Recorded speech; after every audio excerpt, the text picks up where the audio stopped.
یار 30 تو روزے ہیں، وہ بھی کئی دفعہ 29 ہو جاتے ہیں۔ اللہ کہہ رہا ہے ایام معدودات، ایک گنتی کے دن ہے۔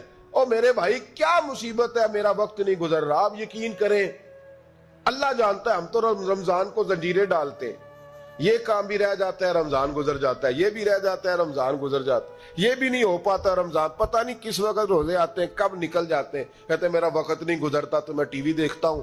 قرآن سارا پڑھ لیا ہے، حدیثوں کا مطالعہ ہو گیا، اپنی آخرت کے لیے نفل سارے پڑھ لیے، تسبیحات ساری ہو گئی، جو اب ٹائم نہیں گزرتا تھا تو ٹی وی پہ جا بیٹھے۔ کدھر چلے گئے ہم؟ علامہ اسماعیل حقی نے حدیث لکھی، حضرت عائشہ صدیقہ رضی اللہ تعالیٰ عنہ فرماتی ہیں، تفسیر روح البیان میں موجود ہے، کہتی ہیں ایک دن حضور اچانک میرے ساتھ آرام فرماتے بستر سے اٹھے نکل گئے۔ ہمیشہ نبی پاک علیہ السلام کا طریقہ مبارکہ تھا، جب رات کو تہجد کے لیے اٹھتے تو کہتے ابو بکر کی بیٹی حق تیرا ہے، وقت تیرا ہے، پر اگر تو اجازت دے تو میں اپنے اللہ کو راضی کر لوں۔ آج حضور نے پوچھا ہی نہیں، بستر سے اٹھے چلے گئے۔ کہتی میں اٹھی، میں نے دائیں بائیں دیکھا، محبوب نظر نہ آئے۔ حضور کی طامت استعمال شدہ پڑی تھی، وہ طامت میں نے اٹھا کے اوڑھ لی اور میں نکل گئی حضور کو تلاش کرنے۔ کہتی ہیں جب میں باہر گئی مسجد نبوی شریف کے ساتھ جنت البقیع کی جانب، نبی پاک سجدے میں تھے۔ کہتی ہیں میں گئی، تھوڑی دیر کھڑی ہوئی، حضور نے آہٹ سنی تو پوچھا تو کون ہے؟ میں نے کہا میں عائشہ ہوں۔ تو محبوب نے فرمایا یہ عائشہ کون ہے؟ میں نے کہا یا رسول اللہ میں آپ کی زوجہ ہوں۔ فرمایا زوجہ کیا ہوتی ہے؟ یا رسول اللہ میں ابو بکر کی بیٹی۔ تو نبی پاک نے فرمایا یہ ابو بکر کون ہے؟ حضرت عائشہ کہتی ہے میرا کلیجہ پھٹنے کو آیا، میں وہاں سے پریشان حال واپس آئی۔ جب میں گئی تھی تب بھی ہلکی ہلکی بارش تھی، واپس لوٹی تو پھر بھی ہلکے ہلکے قطرے بارش کے گر رہے تھے۔ میں آ کے ہامتی کامتی بیٹھ گئی، تھوڑی دیر گزری تو نبی پاک تشریف لے آئے۔ تو حضور صلی اللہ تعالیٰ علیہ وسلم نے مجھے پریشان دیکھا تو کہا عائشہ کیا ہوا؟ کہا حضور آج وہ ہوا ہے جو کبھی نہیں ہوا۔ یا رسول اللہ میں پریشان ہو گئی ہوں۔ حضور عجیب بات ہے، میں گئی ہوں، آپ نے پوچھا کون ہے تو میں نے کہا میں عائشہ۔ کا عائشہ کون؟ آپ کی زوجہ۔ فرمایا زوجہ کون؟ ابو بکر کی بیٹی۔ کا ابو بکر کون؟ اور پھر حضور میں گئی ہوں تو میرے کپڑے بھیگ گئے، آپ آئے ہیں تو کپڑے خشک ہیں، سمجھ نہیں آئی۔ تو لفظ سنو حدیث کے، نبی پاک نے فرمایا عائشہ لی مع اللہ وقت، میرا اپنے اللہ کے ساتھ ایک وقت ہوتا ہے۔ کس کے ساتھ؟ آج میرا دوستوں کے ساتھ وقت ہے، آج میرا گھومنے کا وقت ہے، آج میرا خوش گپیوں کا وقت ہے، آج میرا سیاحت کا وقت ہے، آج میرا پکنک کا وقت ہے۔ میرے نبی پاک نے فرمایا لی مع اللہ وقت، عائشہ میرا اپنے اللہ کے ساتھ، میرا اپنے اللہ کے ساتھ ایک وقت ہوتا ہے۔ اس وقت نہ وہاں کوئی فرشتہ آ سکتا ہے، نہ کوئی نبی اور مرسل آ سکتا ہے۔ جب فرشتہ اور نبی نہیں آ سکتے تو عائشہ اور ابو بکر کیسے آ سکتے ہیں؟ تو کہا یا رسول اللہ پھر وہاں ہوتا کون ہے؟ تو حضور فرمانے لگے ایک میں ہوتا ہوں، دوسرا میرا رب ہوتا ہے، تیسرا کوئی موجود نہیں ہوتا۔ امت کو درس دیا ایک وقت 24 گھنٹوں میں ایسا لایا کر جس میں تو اپنے رب کو دکھڑے سنائے، جس میں تو دعائیں مانگے، جس میں تو عرض و نیاز کرے، جس میں تو اپنے گناہوں کی معافی چاہے۔ اعلیٰ حضرت کے والد گرامی سے کسی نے پوچھا مولانا نقی علی خان صاحب سے کہ حضرت جی فرعون 500 سال ہی حکومت کر گیا، 500 سال ہی حکومت کر گیا، اللہ کا مقابلہ کرنے والا پکا کافر بے ایمان۔ تو آپ فرمانے لگے ملا رومی کی وہ کتاب پڑھو مثنوی، جس میں انہوں نے لکھا ہے کہ جب ساری دنیا سو جاتی تھی تو فرعون اٹھ کے مصلے پہ بیٹھتا تھا، کہتا تھا یا اللہ معاف کر دے، رب تو ہی ہے، گناہگار بڑا ہوں پر مہربانی کر۔ روز معافیاں مانگتا تھا تو رب کریم کی قدرت نے مہلت دی کہ روز توبہ کرتا ہے، چلو ایک دن سچی بھی کاری جائے تو اچھا ہے، اللہ نے مہلت دی۔ اور میرے بھائی اگر تو روز رات مصلے پہ بیٹھے تو تجھے مہلت ملے، عذاب نہ آئے۔ اگر تو اپنے رب کے ساتھ تنہائی کرے تو اللہ تجھے مہلت دے، سزا نہ دے۔ لیکن ہم یہ وقت نکالتے ہی نہیں، اللہ کے ساتھ میت کا ہمارا مزاج ہی نہیں۔ ترمذی شریف میں نبی پاک علیہ السلام نے فرمایا ہے دنیا داروں کو دکھڑے نہ سنایا کر، مالداروں کے سامنے رونے نہ رویا کر، یہ تجھے کیا دے سکتے ہیں؟ تو اٹھ کے جائے گا تو کہیں گے محنت کرتا نہیں، روز مانگنے آ جاتا ہے. دنیا داروں کو دکھڑے نہ سنا، پر میں دکھ سنا تو اپنے رب کو سنا، اللہ والوں کو سنا، اللہ کے نبی کو سنا. اس سے مراد یہ سارے کہا دکھڑے اپنے رب کو سنا. اگر تو اپنے رب کو دکھڑے سنائے گا تو تھوڑی دیر ضرور ہوگی، لیکن ایک دن ایسا ضرور آئے گا. میرے مصطفیٰ کریم فرماتے ہیں رب تجھے دنیا سے بے نیاز کر کے مالا مال فرما دے گا. دھوکے کا مزاج نہ بنا، کینچی لے کے نہ گھوم کے کیسے جیب کٹ سکتی. اللہ کو دکھڑے سنا. حضرت عائشہ عرض کرنے لگی حضور چلے یہ تو سمجھ آ گئی، لیکن بارش مجھ پہ پڑی آپ پہ پڑی نہیں، تو کہا عائشہ تم نے اڑا کیا تھا؟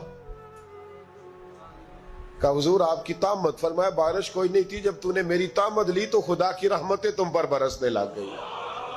تو حضور کے وجود سے لگی ہوئی چیز کوئی اوڑ لے تو رحمت برستی ہے، تو میرے نبی کی مسجد چومنے سے کیوں رحمت نہیں برستی؟ جالی چومنے سے کیوں نہیں برستی؟ جہاں جہاں حضور رکے، جہاں جہاں نبی پاک ٹھہرے، وہاں جانے سے کرم کیوں نہیں ہوتا؟ تو عزیزو یاد رکھو، رمضان میں ایک ڈیوٹی آپ نے یہ کرنی ہے کہ عبادت کو وقت دیں، ٹائم نکالیں. جو اتنے سے بھی فارغ ہے نا، وہ 19ویں روزے تک کل فارغ ہو کے 20 کو اعتکاف بیٹھے. زندگی میں ایک دفعہ اعتکاف تو ویسے بڑا ضروری ہے. ہمارے بزرگوں نے لکھا ضروری ہے ایک بندہ اعتکاف کر لے زندگی میں ایک دفعہ، ہر سال کرے تو سنت ادا ہوگی. ویسے سنت مؤکدہ الکفایہ ہے، بستی میں اگر کوئی بھی نہ بیٹھے گا تو سارے گناہگار ہوں. ہم انشاءاللہ اس مسجد میں اس سال اجتماعی اعتکاف کریں گے. میں نے یہ پروگرام بنایا ہے کہ لوگ اعتکاف تو بیٹھتے ہیں، لیکن نہ بیچاروں کو قرآن مجید پڑھنا آتا ہے، نہ نماز وضو غسل کے مسائل آتے ہیں، نہ انہیں پتہ ہے کہ رات عبادت کیسے کرنی ہے. تو میں نے یہ ارادہ کیا، اس سال میں نے معافی لی ہے ہاتھ باندھ کے. میں نے کہا یار سارا سال میں پورے ملک میں گھومتا ہوں، اس سال رمضان میں میرا ارادہ ہے میں صرف اپنے شہر میں رہوں، میں کہیں نہ جاؤں، تاکہ جو جہاں سے بھی چل کے آئے اسے فون نہ کرنا پڑے، میں اسے مل جاؤں ویسے ہی. تو میں انشاءاللہ تعالیٰ یہیں رہوں گا، اور رمضان کی 10 راتیں میں اپنے اعتکاف والوں کے ساتھ گزاروں گا انشاءاللہ تعالیٰ. یہاں آپ لوگ آئیں، جو سنجیدہ قسم کے لوگ ہیں ان کو ساتھ لائیں، وہ یہاں آ کے اعتکاف کریں. لنگر شریف بھی ہم دیں گے جو ہماری توفیق ہوگی، اور انشاءاللہ دونوں وقت دیں گے اپنی توفیق کے مطابق. اور یہ کوئی صدقہ زکوٰۃ خیرات سے نہیں ہوگا، یہ آپ ہمارے مہمان ہوں گے تو یہ مہمان نوازی ہوگی انشاءاللہ تعالیٰ. تو یہ اپیل آخر میں اعلان کرنا تھا، پر چلو بات آ گئی تو میں نے شروع میں کر دیا. یہاں ہم مقدور بھر کوشش کریں گے آپ کے لیے اجتماعی اعتکاف کا بندوبست. ہمارے جو دیگر طلباء علماء ہوں گے وہ بھی آپ کے ساتھ وقت گزاریں گے، وضو غسل نماز کی چیزیں سکھائیں گے آپ کو، قرآن مجید پڑھنا پڑھانا سکھائیں گے. 10 دنوں میں جو ممکن ہو سکے گا ہم انشاءاللہ تعالیٰ کریں گے. تو اعتکاف میں وقت دیں. دوسرا کام آپ نے یہ کرنا ہے رمضان شریف میں کہ قرآن پاک زیادہ سے زیادہ پڑھنا ہے. پڑھیں گے انشاءاللہ. اگر آپ ناراض نہ ہوں تو ہم نے قرآن مجید پڑھنا بالکل ہی چھوڑ دیا. قرآن پاک کھلتا ہی نہیں، توجہ ہی نہیں، مزاج ہی نہیں. سارا دن بیت جاتا ہے، قرآن مجید نہیں کھلتا، قرآن مجید نہیں پڑھا جاتا.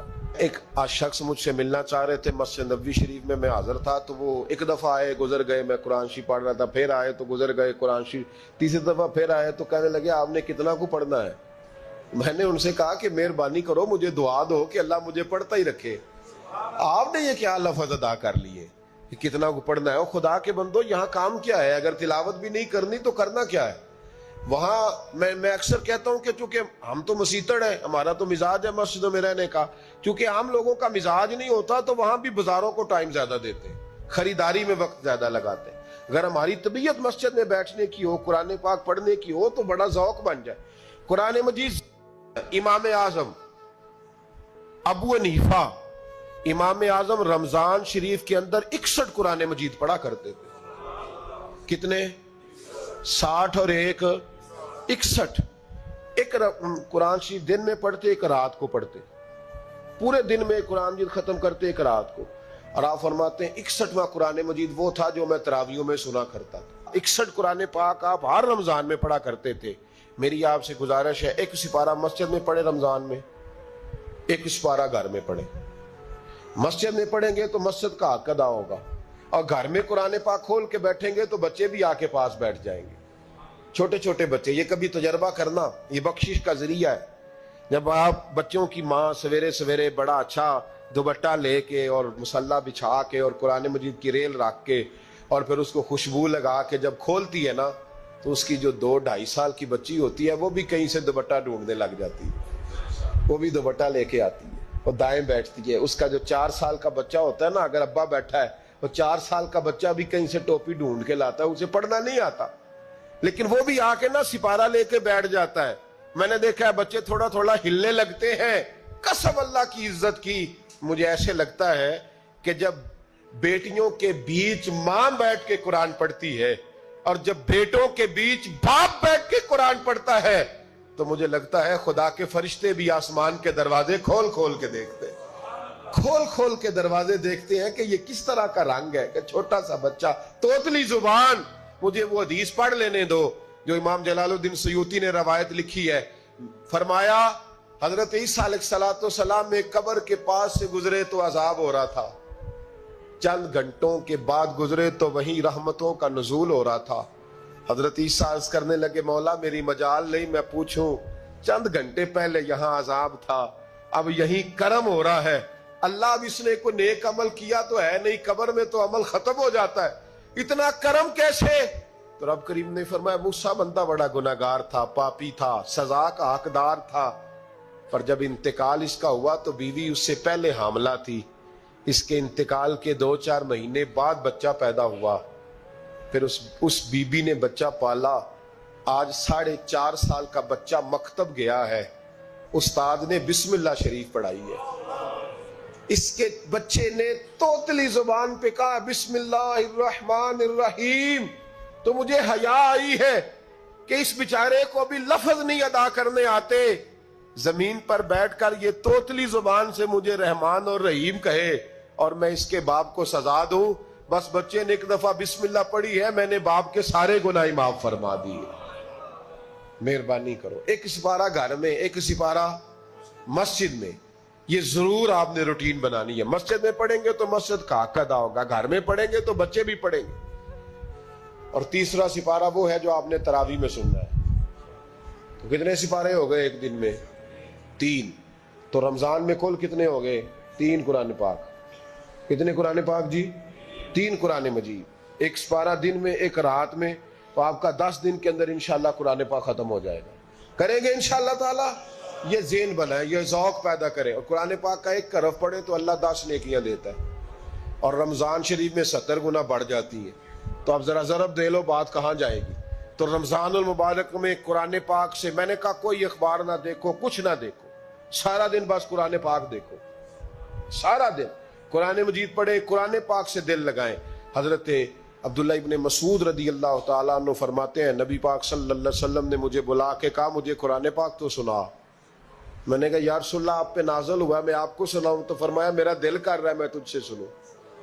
حضور کو زیادہ آتا تھا نا، تو کبھی کبھی آپ سمجھ لیں کہ آپ کو زیادہ آتا ہے لیکن پھر بھی سامنے والے، میں اکثر کہتا ہوں مدرسے کے طلباء سے، میں کہتا ہوں آپ قاری اور حافظ تو ہو گئے ہو پر کبھی کسی اور سے بھی سنا کرو، کہا کرو سناؤ یار 2 آیتیں دل کر رہا ہے۔ حضرت ابی بن کعب رضی اللہ تعالیٰ عنہ کہتے ہیں نبی پاک تشریف لائے تو مجھے کہنے لگے ابی ادھر آ میں تجھے قرآن پاک سناؤں۔ میں نے کہا یا رسول اللہ مجھے فرمایا مجھے اللہ نے حکم دیا ہے کہ میں تمہیں سناؤں۔ حضرت ابی رو کے کہنے لگے یا رسول اللہ رب کریم نے میرا نام لیا ہے؟ میں کہاں وہ کہاں؟ فرمایا ہاں تیرا نام لیا ہے۔ رونے لگے، کہنے لگے حضور پھر تو میں بڑا خوش نصیب ہوں، سنائیے میں سنتا ہوں۔ تو حضور سننا بھی حضور کی سنت ہے، سنانا بھی نبی پاک کی سنت ہے۔ قرآن مجید کو سنیں، اور پھر یار دکھ کی بات ہے نا کہ پاسپورٹ کے دفتر تو میں 2.5 گھنٹے کھڑا رہوں، شناختی کارڈ کے لیے میں 1.25 گھنٹہ کھڑا رہوں، اور میں پہلی دفعہ سعودی عرب جاؤں تو امیگریشن کے لیے 2.5 گھنٹے بھی مجھے لائن میں لگنا پڑے تو میں لگا رہوں، دنیا داری کے لیے تو میں اتنا کھڑا رہوں، اور تراویح کے لیے مجھے 1 گھنٹہ نہ کھڑا ہوا جائے تو میں بہانے کرتا پھروں۔ تو پھر یاد رکھو وہ حضرت سیدہ اسماء کا کرتی تھی، نبی پاک نے مجھے کہا تھا اسماء اللہ کے رستے میں گن گن کے نہ دینا ورنہ وہ بھی تجھے گن گن کے دے گا۔ جب ہم رب کریم کو وقت اس طرح دیتے ہیں کہ دنیا داری کے لیے تو ساری ہمارے پاس ہمتیں موجود ہیں، اور تراویح کا وقت آیا تو بہانے ڈھونڈنے لگ گیا، تراویح کا وقت آیا تو وہ جو ہے اس نے شروع کر دی بات کہ جناب میرے فلان جگہ تکلیف ہے اور مجھے بلڈ پریشر ہو جاتا ہے تو پسینہ بڑا آتا ہے، تو اب تو آسانیاں ہی بڑی ہیں۔ صحابہ کہتے جب ہم مسجد نبی میں نماز پڑھنے جاتے تھے، بارش ہوتی تھی تو مسجد میں پانی کھڑا ہوتا تھا، کیچڑ کھڑا بن جاتا تھا، تو ہم اپنی جھولیوں میں خشک مٹی ڈال کے لے جاتے تھے، اپنی اپنی جگہ بچھا لیتے مٹی، اور پھر ہم نماز پڑھتے تو ہمارے پیشانیوں پر بھی مٹی لگ جاتی۔ تو ایک صحابی جھاڑ رہے تھے تو نبی پاک نے فرمایا نہ جھاڑ، جب تک چہرے پہ رہے گی فرشتے درود بھیجتے رہیں گے۔ اب تو ایسی لگے ہوئے مسجد میں، پھر بھی تو تراویح نہیں پڑھتا۔ تو ایک تو عبادت کو ٹائم دیں، دوسرا قرآن مجید زیادہ سے زیادہ پڑھیں، رمضان میں زیادہ سے زیادہ پڑھیں، مسجدوں میں ٹائم دیں۔ مجھے دکھ ہوتا ہے جب رمضان میں بھی نماز کے بعد مسجد کو تالا لگتا ہے۔ اگر ہم سارے آئیں مسجدوں میں، ہم رمضان شریف کے اندر وقت دیں، جس کے پاس ٹائم ہو وہ آ کے بیٹھ جائے، قرآن مجید کھول لے، تو میرا خیال ہے کہ مسجدیں بھی ہمیں دعا دیں گی کہ دیکھو ہر وقت انہوں نے میرے اندر تلاوت کی۔ ایک اور بات بھی عرض کرنی ہے، یہ مجھے کہا گیا ہے، میری اپنی طرف سے نہیں، یہ مجھے رکا دیا گیا ہے۔ کہہ دوں پکے نمازی ناراض تو نہیں ہو جائیں گے؟ جو پکے نمازی ہیں مسجدوں کے وہ میرے ساتھ وعدہ کریں، ناراض تو نہیں ہو جائیں گے؟ نہیں تسی نہیں بول دے، تساں ہو جانا۔ پکے بول دے نہیں پے، پکے کور دے نے پے۔ پکے نمازی، یہ پکے نمازیوں سے بات، ناراض تو نہیں ہو جائیں گے؟ یہ بول کے بتائیں، انشاءاللہ کہیں۔ کچے نمازیوں کو شکوہ ہے کہ پکے نمازی رمضان میں ہمیں گھورتے ہیں، رکھے دیے مجھے انہوں نے، کہتے ہیں پکے نمازی، کہتے ہیں فصلی بٹیرے آ گئے نے۔ یہ زیادتی ہے، یہ ظلم ہے۔ آپ پکے نمازی ہیں تو مہربانی کریں، آپ وہ جو آپ نے صف الاٹ کرائی ہے نا اپنے نام پکی، کہ ایتھے میں بھینا روز تو کتوں آ گیا، یہ چھوڑ دیں آپ، مہربانی کریں، یہ اللہ کا گھر ہے، یہ کسی کے نام رجسٹری ہو سکتی۔ جو آیا ہے نا بیچارہ، چلو کبھی کبھی صحیح، مہربانی کریں اس کو ٹائم دیں، بیٹھنے دیں، کچھ نہیں ہونے لگا۔ اور جب وہ آئے نا تو دعا کریں، جب اس کو دیکھیں تو کہ یا اللہ یہ آیا ہے تو ہمیشہ آتا ہی رہے، اس کو دعا دیں، مہربان۔ بچے شکوہ کرتے ہیں، کہتے ہیں پکے نمازی سانس نہیں لینے دیتے مسجد میں۔ اور ایک بات اور، یہ حضرت علی کا قول ہے، اس کو دل کی تختی پہ لکھ لینا، دل کی تختی پہ، شیر خدا کی شیروں جیسی باتیں۔ حضرت مولا علی شیر خدا فرمایا کرتے تھے، وہ نیکی کرنے والا اچھا نہیں جو نیکی کر کے اکڑ جاتا ہے اور دوسروں کو گناہگار سمجھتا ہے، وہ نیکوکار اچھا نہیں۔ فرمایا کرتے تھے اس سے وہ گناہگار اچھا ہے جو گناہ کر کے کم از کم شرمندہ تو ہوتا ہے نا۔ فرماتے ہیں جو گناہ کر کے شرمندہ ہو وہ زیادہ اچھا ہے اس سے جو نیکی کر کے اکڑ جائے۔ تو تھوڑی سی نیکی کر کے، پرہیزگاری کر کے ساری دنیا کو گناہگار سمجھنے لگ جانا، یہ تو بت پیدا کر لیا ہے تو نے اپنے اندر، اس بت کو توڑ دے۔ پتہ نہیں کون کب آئے اور اللہ کا ولی بن جائے، کوئی آیا لے کے چلا گیا، کوئی عمر بھر بھی نہ پا سکا۔ میرے مولا تجھ سے گلا نہیں، یہ تو اپنا اپنا نصیب ہے۔ تو مہربانی کریں پکے نمازی، تھوڑی شفقت کریں۔ یہ میں سب سے نہیں کہہ رہا، جو گھورتے ہیں صرف ان سے کہہ رہا ہوں۔ کچھ پکے نمازی ہیں تو الحمدللہ دل کے بھی بڑے پکے ہیں، سوچ کے بھی بڑے پکے، اچھے ہیں، خوبصورت لوگ۔ لیکن کچھ ایسے لوگ ہیں، ہمارے شہر کے ایک ڈاکٹر صاحب ہیں، میں نے کہا آپ نماز مسجد میں پڑھا کریں، ان کی عمر کافی زیادہ ہو گئی ہے، تو کہتے ہیں حضرت میں پڑھوں گا انشاءاللہ۔ ان کو میں نے دوائی لینے گیا تو وہاں بھی میں نے بات شروع کر دی، میں نے کہا آپ مہربانی کریں، کہتے میں آؤں گا۔ کچھ دنوں کے بعد میں نے اس مسجد میں نماز پڑھی اور خاص کر کے پڑھی کہ یہ ٹائم ہے۔ میں نے فون کیا کہ ڈاکٹر صاحب آپ نظر نہیں آئے، تو کہتے ہیں سب ناراض نہ ہو جان۔ نمازی مجھے کہتے تھے خیر ہے ڈاکٹر صاحب، کہیں غلط جگہ تبادلہ تو نہیں ہو گیا، کوئی مصیبت تو نہیں آ گئی؟ تو کہتا ہے مجھے شرم سی آتی ہے کہ نمازی اس طرح، ویسے بھی میں گیا نہیں، 60 سال عمر ہو گئی، تو اب نمازی تو یہ آپ کیا کر رہے ہیں؟ ہم کوئی اللہ کی رحمت کے منشی ہیں کہ ہم سے پوچھ کے وہ دے گا جس کو دے گا؟ کیا کرتے او بھائی؟ حضرت باجزید بستامی رحمت اللہ تعالی علیہ جیسے لوگ کہا کرتے تھے جنہوں نے ساری زندگی جھوٹ نہیں بولا، حرام نہیں کھایا، فرماتے تھے الفن کہتا ہوں، بالغ ہونے کے بعد نماز قضا نہیں کی، لیکن پھر بھی کہا کرتے تھے دعا مانگو میرا رب مجھ سے حساب نہ پوچھ لے۔